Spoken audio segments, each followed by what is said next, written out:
অনেক তো jar candle বানানো হলো, আজ বানাবো তোমাদের পছন্দের বাবল ক্যান্ডেল। নমস্কার, আমি সৌমাশ্রী। আমি দীপান্বিতা। আজ আবার একটা ক্যান্ডেল, আবার একটা গল্প নিয়ে চলে এসেছি। এই ক্যান্ডেলটা অর্ডার করেছিল আমার একজন কাছের মানুষ, তার নিজের জন্য। রঙটা ওরই পছন্দের। নিজের জন্য কেউ কিছু করলে আমার খুব ভালো লাগে। সবার খেয়াল রাখতে গিয়ে সকলেই প্রায় নিজের কথা ভুলে যায়, কিন্তু এই সব কিছুর মধ্যেও যারা নিজেদের কথা ভাবে, আমি তাদের শুধু ভালোই বাসি না, শ্রদ্ধাও করি। আসলে নিজেকে ভালোবাসাটা খুব দরকার। সারাদিনের ব্যস্ততায় মি টাইমটাই তো আমাদের বাঁচিয়ে রাখে।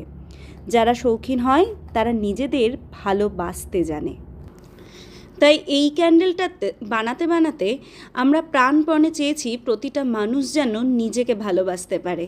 সবার যেন সারাদিনে নিজের জন্য 5 মিনিট হলেও সময় থাকে, নিজের জন্য একটা দিন থাকে, নিজের জন্য একটা গিফট থাকে। পৃথিবীতে আর কেউ না থাকুক, নিজের জন্য নিজে থাকুক সবাই।